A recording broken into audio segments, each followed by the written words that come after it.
And we appear to be live. Okay. Well, looks like I need to yank the pillow back up. The pillow, it can fold up into a chair or lay down into a bed. But it's only like a single, and I have it half up. And so the cushion gradually slides that way. So, and I can always tell based on where that light is at the bottom of the wolf. So, all right. Okay. Hidden power of the Bible. Let's do the housekeeping. And all the housekeeping is me reminding you that we are Creative Life Spiritual Center. Website is creativelife.org. Constant contact email, info@creativelife.org. We'll get you one email a week. Tells you what's going on for the week of the month, and the hot links are hot. So click here now means it. It is also a blind CC, so nobody will see your email. You won't end up on anybody else's email list because of us. And then there are words. Yeah, okay. One email a week, I mean that because real person doing it, if you were to get more than one, it would have to do with something unusual. At which point, I will point out, we live on the Gulf Coast, and it is hurricane season. Although, apparently, the weather around the country has been a whole lot worse than it has been here. It's just been really hot and moist. So, sorry, heat indices are, yeah. We are nearing the heat warning territories. Okay, and then I'll mention the social medias merely from the standpoint of we do not monetize them. We don't want to deal with the ads any more than you do. So we ask you instead, go like, subscribe, follow, based on which platform you're on, and then engage with the individual post by reacting, commenting, and sharing. It bumps us in the algorithms, more people see our stuff. So a free and easy way you can support the center is by getting our stuff in front of more people. So, we are Creative Life Spiritual Center or Creative Life Spark, and I am the running Ryan across all of the social medias that I am on. So there is that. All right. And we have an easy one today, so it should be a short one today. We are just going to read his selections from Matthew 11. So at which point I'm going to remind you that, one, the original title, The Bible in Light of Religious Science. So if you see a book called that, it's the same book. This one just has the preface from Reverend Jesse in it. Now, it is not a very big book, right? So he did not cover the entire Bible. In fact, he covered very little from the Hebrew Testament, which takes up most of the Bible. He basically covered the creation stories and a little bit of the laws from, like, Moses. He's going to spend a bulk of his time on the teachings of Jesus. So that's what we are doing. So we've been reading Matthew. Eventually, I'm sure he'll switch into some of the other ones. But right now, we are in, because there's a lot of the same stuff in the 4 different Gospels, and then there's some different stuff. So based on who wrote them and when. Sorry. I got up and worked out this morning, so I did go to the gym, which was my living room. So, yeah. Here we are. Okay.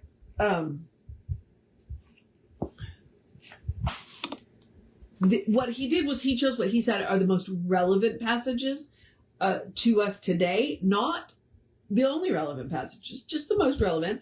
I would argue he was picking his favorites, which would be what is most relevant to his life, right? But they're good. It's good information.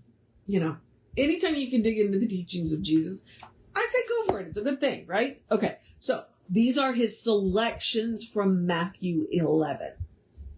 The blind receive their sight, and the lame walk. The lepers are cleansed, and the deaf hear. The dead are raised up, and the poor have the gospel preached to them.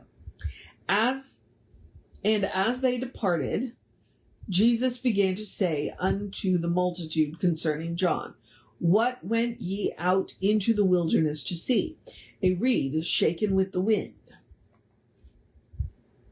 But what went ye out for to see? A man clothed in soft raiment. Behold, they that wear soft clothing are in kings' houses. But what went ye out for to see? A prophet. Yea, I say unto you, and more than a prophet. For this is he of whom it is written, behold, I send my messenger before thy face, which shall prepare thy way before thee. Verily, I say unto you, among them that are born of women, there hath not risen a greater than John the Baptist. Notwithstanding, he that is least in the kingdom of heaven is greater than he. I'm going to read that again, because what? Verily, I say unto you, among them that are born of women, there hath not risen a greater than John the Baptist.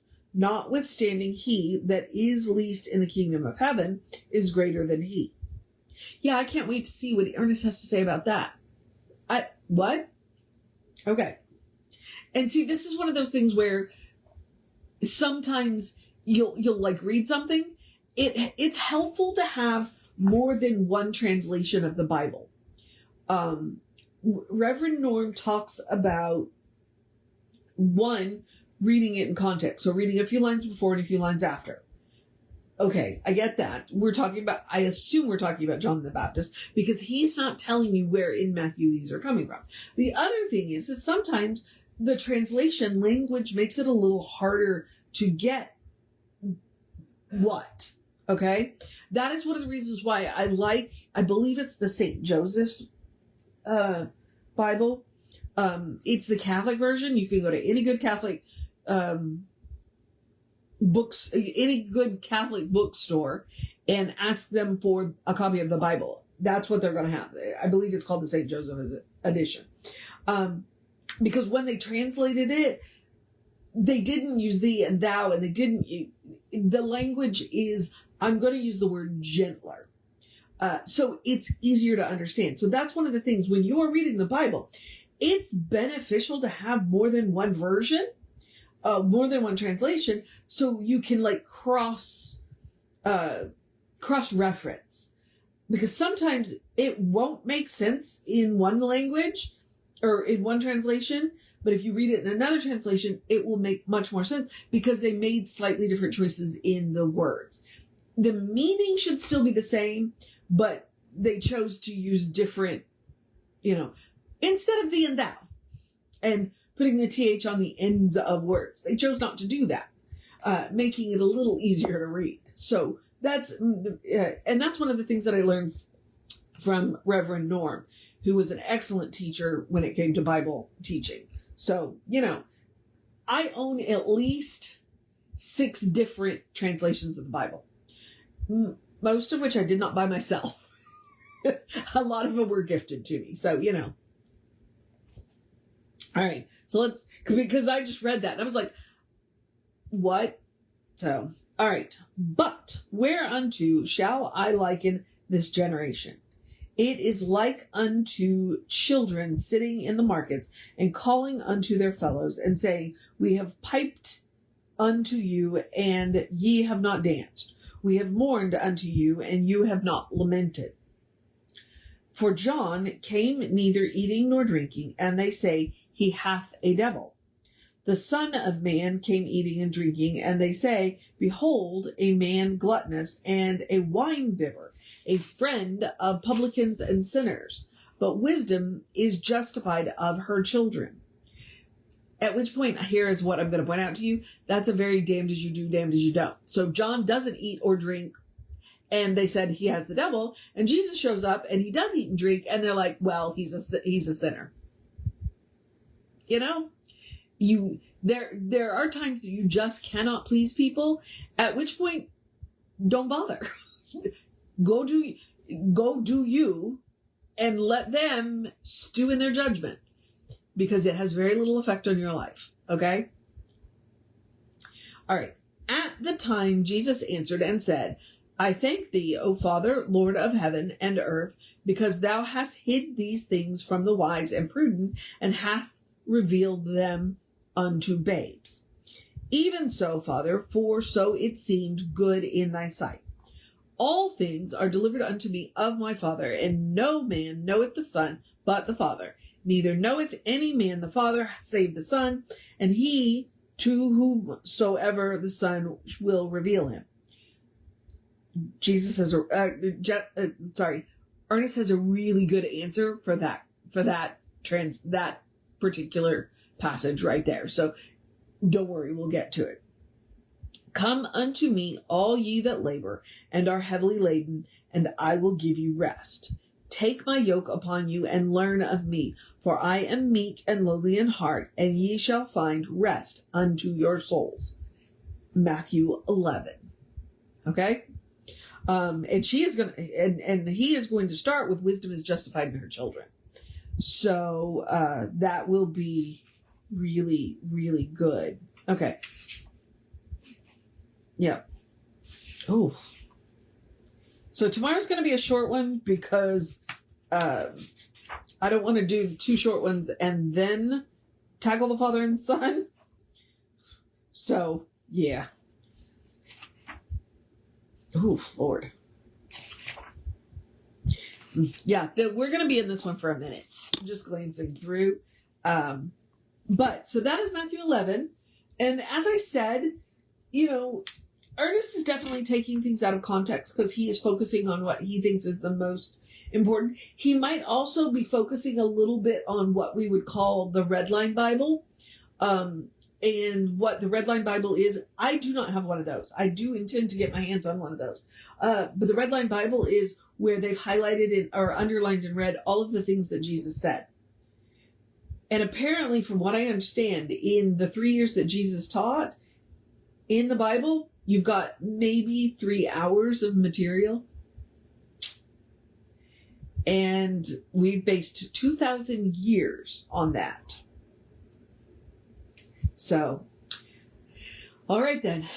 So, I'm going to wrap this up. I'm going to encourage you to have a great day, a wondrous day, fantastic day, magical day, an enchanted day, a wonderful day, an awesome day, an amazing day. A take care of yourself day, a take care of business day, a you got this day. You make sure you make time to sit down and rest day, a be aware of the heat day, a please drink plenty of water day.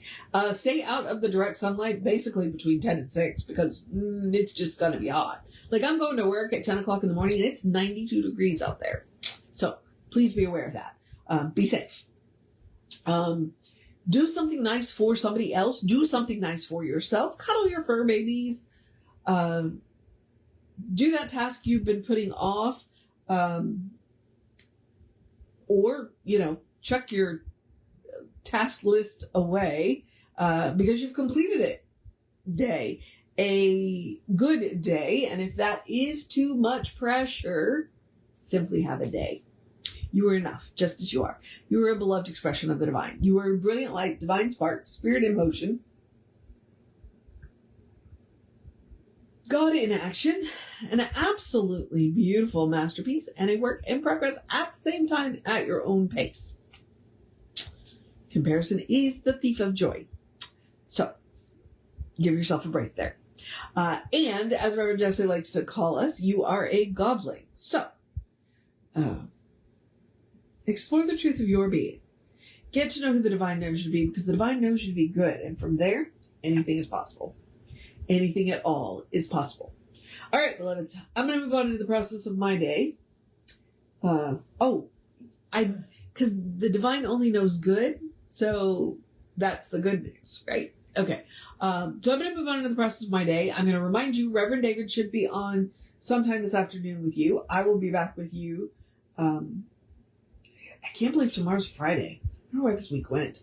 I will be back with you tomorrow in that 9-ish, 9:50 space. So take care of you.